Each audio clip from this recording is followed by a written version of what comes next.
উপরে এরকম ভাবে হাত রেখে দেখতে পারবেন যে হাতটা কিন্তু একদম কিন্তু হাতে কিছু লাগছে না, শুকনোই আছে। ভিতরটা দেখুন সিমুইগুলো কতটা সুন্দর বোঝা যাচ্ছে আর কতটা সুন্দর হচ্ছে দেখুন। নমস্কার বন্ধুরা, নিমকি রান্নাতে সবাইকে স্বাগত। আম দিয়ে তো অনেক রেসিপি করে দেখিয়েছি, আজকে আম দিয়ে আর সিমুই দিয়ে একটা দারুণ রেসিপি করে দেখাবো। তো এখন তো আম অনেকের গাছেও আছে আর বাজারে কিন্তু সিমুইটা পাওয়াও যাচ্ছে সবসময়। তো ভিডিওটি প্রথম থেকে শেষ পর্যন্ত দেখতে থাকুন, আশা করি ভালো লাগবে। আজকে আমি যে সিমুইটা নিয়েছি দেখুন একদম কিন্তু চুলের মতো সরু। এই সিমুইটা হলেও হবে বা এর থেকে একটু মোটা হলেও হবে। যেহেতু এটা খুব লম্বা সিমুই একসঙ্গে আছে, তো আমি এটাকে ছোট ছোট করে একটুখানি গুঁড়ো করে নিচ্ছি। আর যে মোটা সিমুইটা বাজারে পাওয়া যায় দেখবেন ছোট ছোট করে ভাঙাই থাকে। সিমুই তো সাধারণত দুধ দিয়েই খাওয়া হয়, কিন্তু এই আমের সিজনে একবার এই প্রসেসে সিমুইয়ের রেসিপিটা বানিয়ে দেখবেন, একদম কিন্তু অন্য রকমের একটা রেসিপি।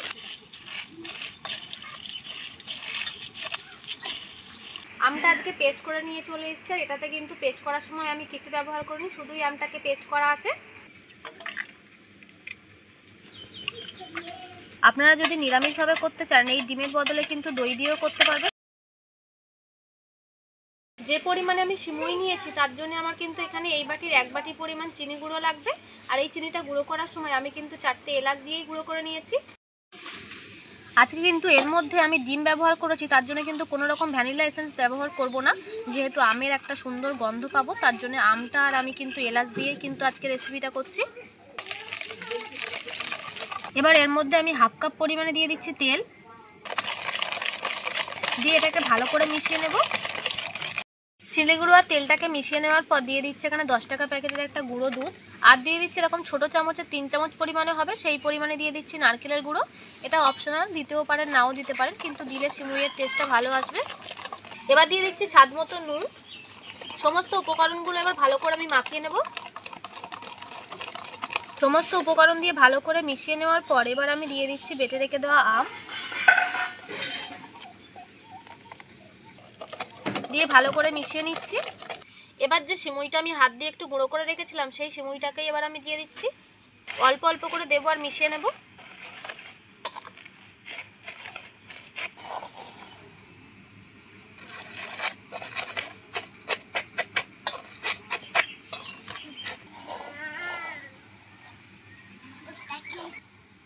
আমি অল্প অল্প করে সিমুইটা দিচ্ছি আর মেশাতে থাকছি। আর দেখুন সিমুইয়ের ব্যাটারটা দেখুন আমার ঠিক এরকম আছে। সমস্তটাকে ভালো করে মিশিয়ে নেওয়ার পর এবার দিয়ে দিচ্ছি 1 চামচ পরিমাণে বেকিং পাউডার, আর দিয়ে দিচ্ছি 1/2 চামচ পরিমাণে বেকিং সোডা, দিয়ে ভালো করে মিশিয়ে নিচ্ছি। দেখুন আমার ব্যাটারের ঘনত্বটা দেখুন, একদম পুরো যেমন কেকের ব্যাটার হয় ঠিক তেমনই ঘনত্ব আমার ব্যাটারটা আছে।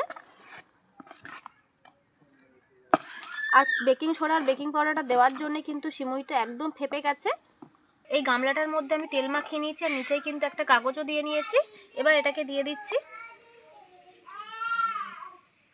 দেখুন পুরো কিন্তু কেকের ব্যাটার যেমন হয় ঠিক তেমনই কিন্তু ব্যাটারটা।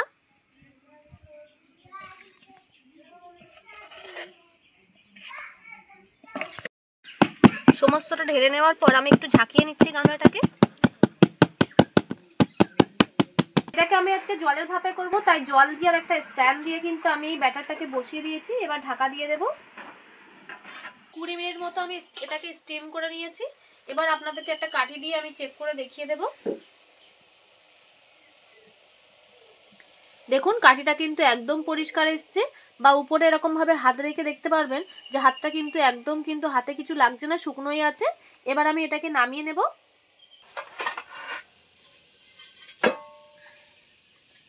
এটাকে এবার ঠান্ডা করার পর আমি দেখিয়ে দিচ্ছি যে এই সিমুইয়ের কেকটা ঠিক কতটা সুন্দর হয়। দেখুন এখনো কিন্তু পুরোপুরি ঠান্ডা হয়নি, অনেকটাই প্রায় গরম আছে। আর ধারগুলো দেখুন এর মধ্যেই কতটা ফাঁকা হয়ে ছেড়ে গেছে, এখনো গরম আছে, তবু আমি এটাকে বের করে নিচ্ছি।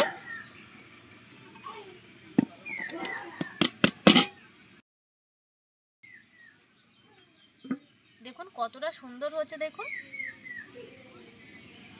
এখনো দেখুন ধোঁয়া উঠছে, আর নিচেই দেখুন সিমুইটা কতটা সুন্দর দেখতে লাগছে। সিমুইয়ের তো অনেক রেসিপি আপনারা খেয়েছেন, কিন্তু আম আর সিমুই দিয়ে এই রেসিপিটা একবার অবশ্যই ট্রাই করে দেখবেন। দেখতে সুন্দর লাগার জন্য আমি উপর থেকে একটু নারকেলের গুঁড়ো ছড়িয়ে দিলাম।